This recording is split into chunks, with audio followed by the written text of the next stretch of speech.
I'm showing you how to get LiquidBounce for 1.21.4. So to get it, you want to head over to LiquidBounce's official website, liquidbounce.net. This is going to be linked down in the description below, together actually with my Discord server, where you can find many more clients just like this one, so I'd greatly appreciate it if you could join that. Anyways, here you want to simply click on this download button. Then you want to find the Liquid Launcher tab right over here, and click on your operating system. Then I recommend you choose the MSI installer if you're using Windows. If you don't want to use the Liquid Launcher and instead want to install it manually, then you can do so here. Now here, as you can see, I have the Liquid Launcher installer in my downloads. We can simply click on this just like so, then click on Next, accept the Terms and License Agreement, Next, Next, and then uninstall, and that is going to go ahead and install. It doesn't take long at all. As you can see, it's being completed for me, so I can just click on finish right over here. Because this file is just the installer, you can delete it if you want to do so. Anyways, now I can just, for example, search for Liquid Launcher here. Otherwise, they might also sometimes have made an icon on your desktop. And here it is. So you want to enter your username. In this case, I'll just put it's me64, for example. Then you can choose to log in with Microsoft or use the offline login.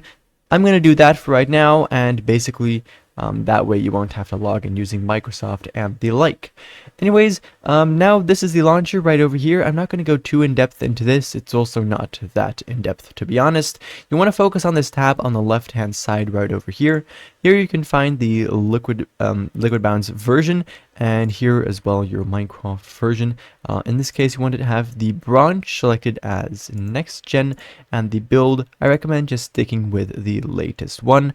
As you can see the game version right over down there, and that is going to be 1.21.4 right over here. You can also choose which other mods are going to be enabled. By default, you have already enabled Sodium Extra, as well as Via Fabric Plus, and these two as well. So that's fantastic, of course.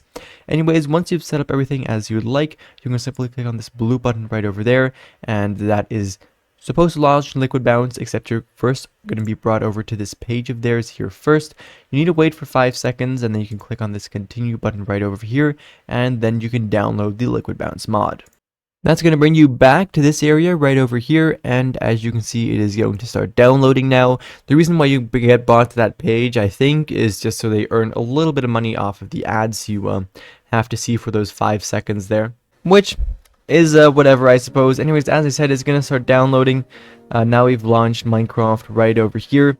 It might take 1 or 2 minutes to download, but you don't have to worry. It only does that the first time you launch it. For the rest now, it'll always almost just launch basically instantly. Anyways, here we have LiquidBounce with this beautiful background over here, custom home screen, and the like. Anyways, in this case, I'm just going to head into single player, and I'll quickly show you how to use this. Alright, so here I am inside of Minecraft with LiquidBounce. You can see a bunch of things already on my screen, and of course I'm going to go over all of those, how you can change that, customize that, whatever. I'm just going to be briefly showing you though how to get started with this client. Not sure why this is my skin. If you want the full in-depth tutorial that I made, then I will link that down in the description below. Anyways, to get started, you can press on the right shift button on your keyboard. That is going to open up this area, which is known as the Click GUI. This contains basically categories, which all have a bunch of utilities that this client has.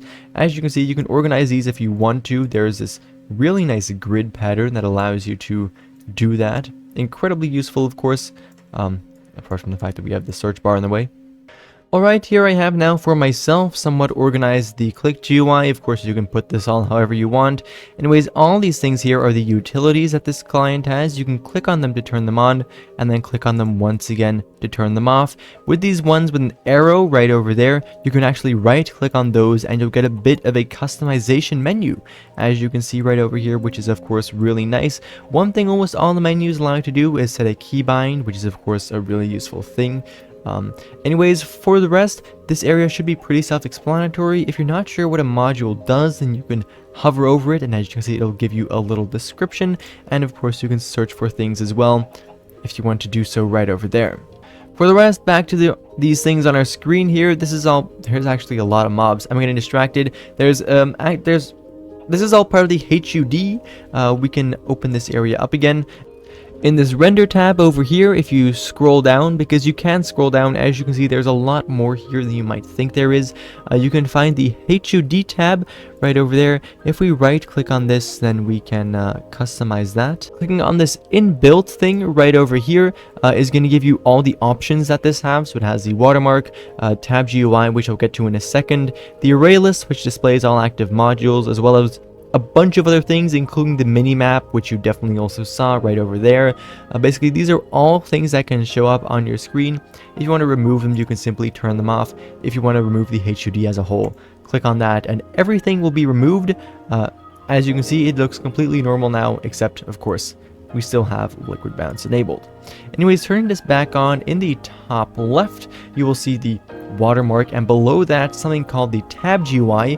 This is the exact same as the click GUI, except you can navigate it with the arrow keys on your keyboard, as you can see, and well, basically whilst moving around as well. It's kind of difficult to use, but it can definitely be useful in some situations. You might have seen also in the chat here some people talking. This is the they call it the Liquid chat. It's basically an in-game relay chat where you can communicate directly with other people using LiquidBounce at the same time as you. If you want to turn that off or manage it, then you can do so in this area right over here. For the rest, looking at the chat, this client actually also has commands.